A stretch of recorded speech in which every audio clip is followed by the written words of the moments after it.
الحمد لله الذي أرسل رسوله بالهدى ودين الحق ليظهره على الدين كله وكفى بالله شهيدا. أشهد أن لا إله إلا الله وحده لا شريك له، وأشهد أن سيدنا ونبينا محمدا عبده ورسوله. اللهم صل وسلم وبارك على سيدنا ومولانا محمد وعلى آله وأصحابه أجمعين. أما بعد فيا أيها المسلمون رحمكم الله، أوصيكم وإياي بتقوى الله وطاعته لعلكم تفلحون. قال الله تعالى في كتابه العزيز الكريم: أعوذ بالله من الشيطان الرجيم، بسم الله الرحمن الرحيم. يا أيها الذين آمنوا اتقوا الله حق تقاته ولا تموتن إلا وأنتم مسلمون. وقال تعالى في آية أخرى: يا أيها الذين آمنوا اتقوا الله وقولوا قولا سديدا يصلح لكم أعمالكم ويغفر لكم ذنوبكم ومن يطع الله ورسوله فقد فاز فوزا عظيما. Ma'asyiral hadirin sidang jamaah Jumat yang dimuliakan Allah Subhanahu wa taala. Bersyukur kita kepada Allah Subhanahu wa taala dengan selalu dan senantiasa mengucapkan alhamdulillahirabbil alamin. Salawat dan salam semoga tercurahkan buat roh junjungan alam Nabi Muhammad sallallahu alaihi wasallam. Lafaz dan ucapan Allahumma salli ala Sayyidina Muhammad wa ala ali Sayyidina Muhammad. Ma'asyiral hadirin sidang jamaah Jumat yang dimuliakan Allah Subhanahu wa taala. Melalui mimbar khutbah yang mulia ini, izinkan khatib menyampaikan pesan kepada hadirin jamaah sekalian. Mari sama-sama kita meningkatkan iman dan takwa kita kepada Allah Subhanahu wa taala.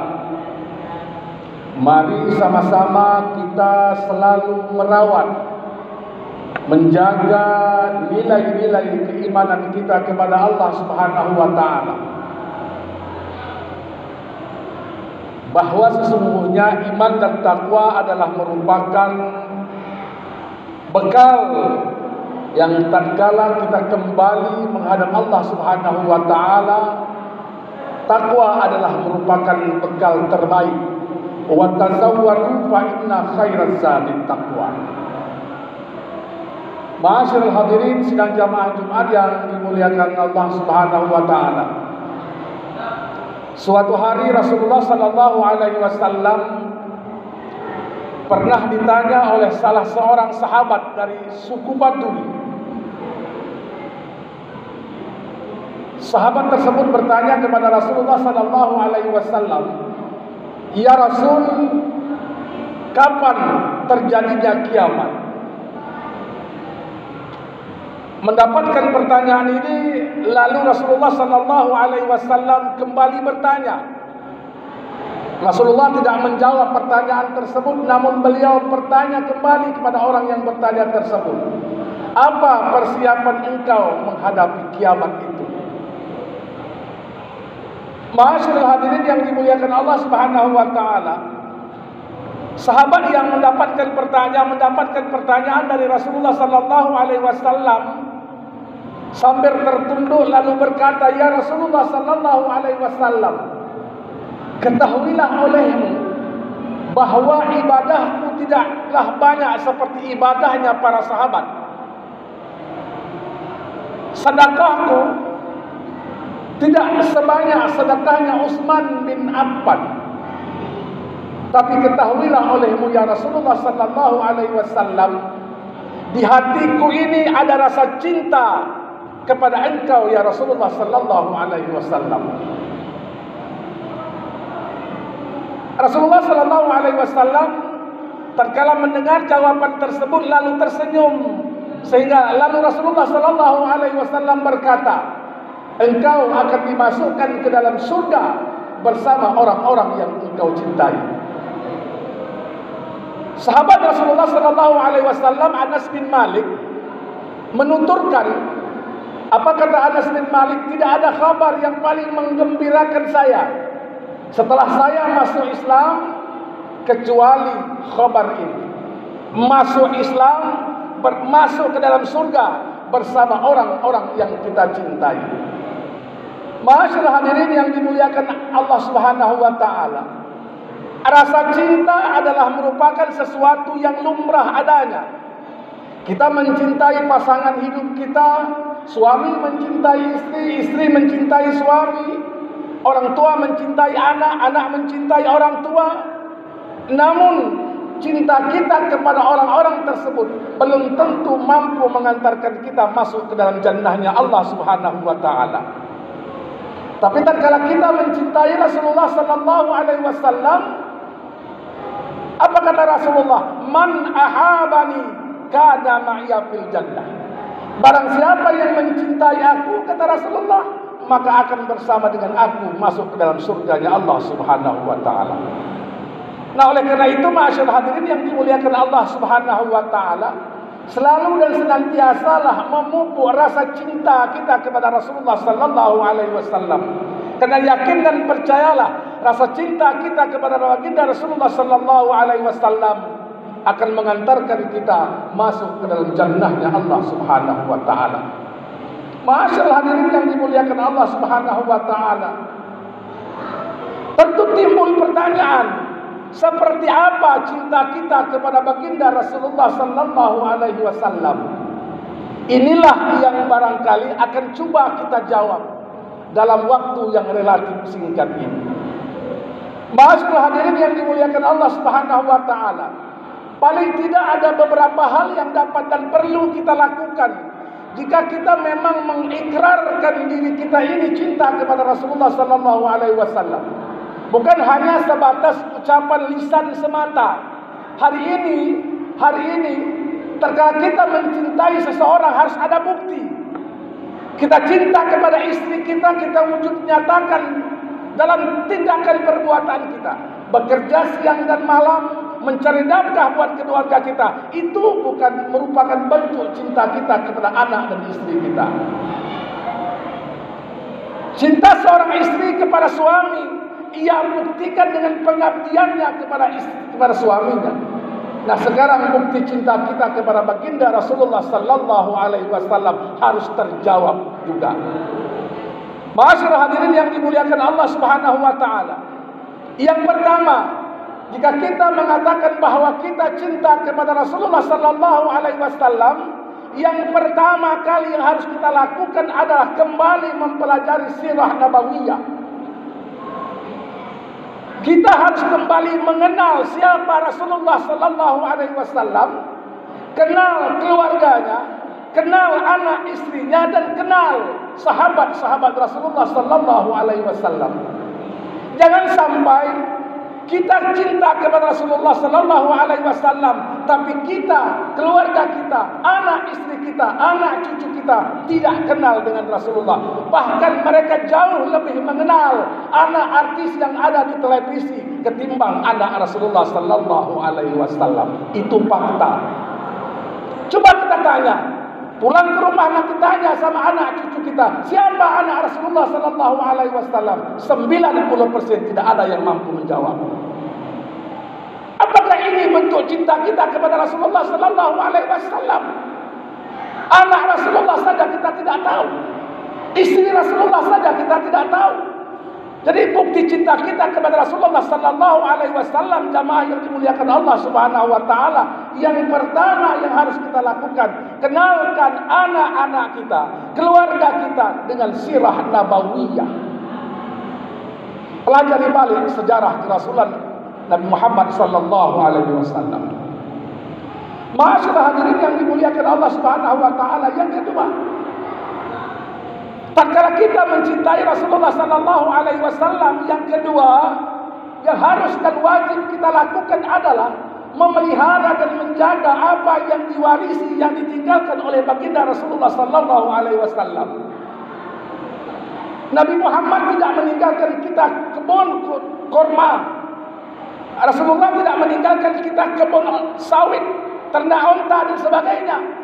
Tapi Rasulullah sallallahu alaihi wasallam meninggalkan dua pusaka agung.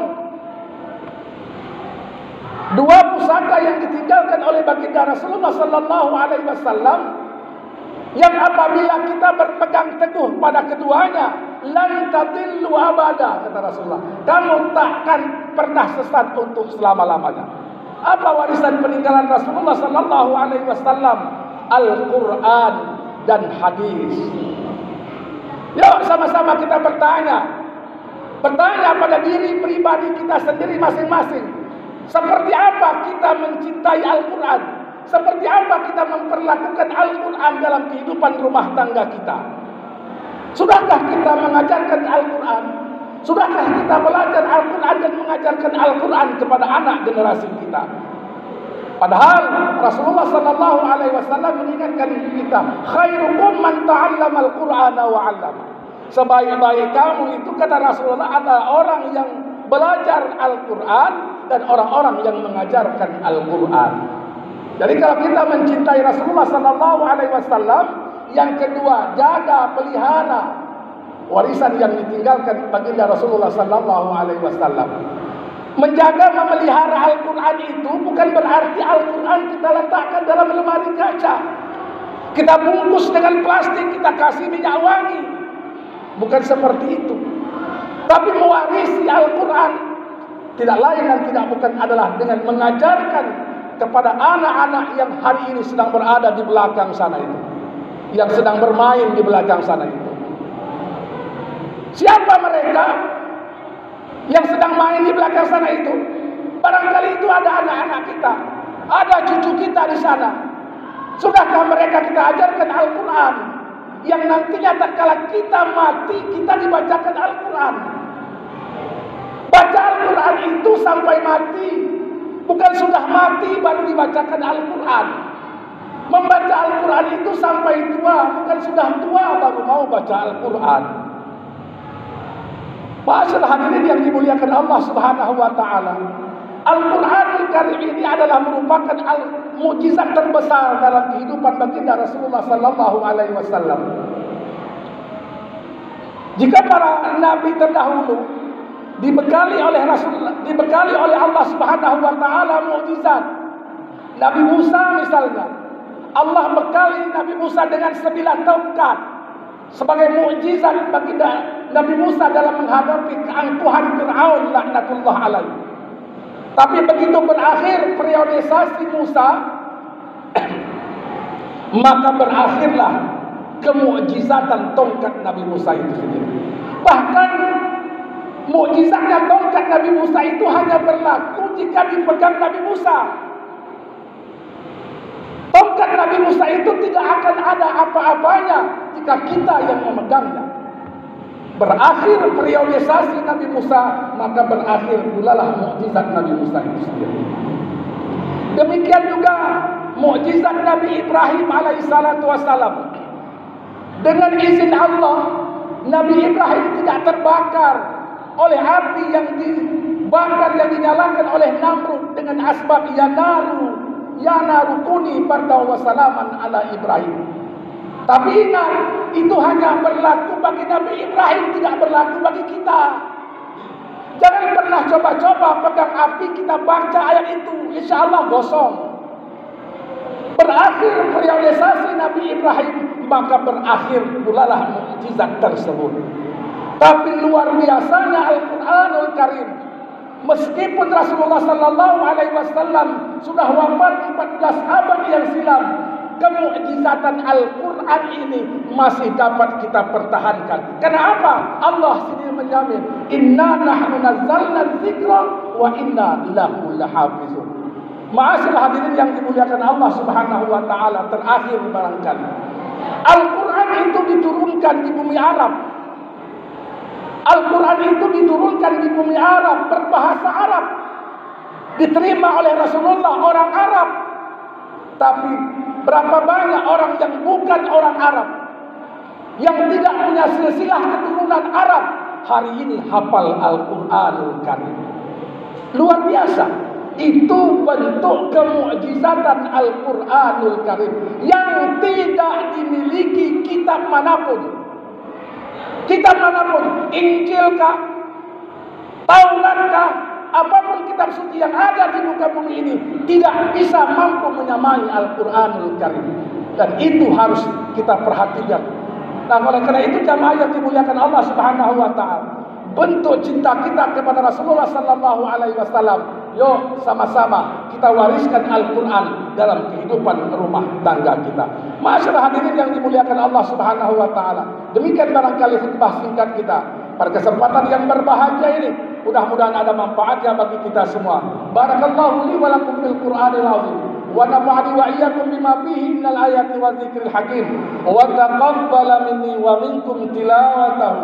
Innahu huwal ghafurur rahim.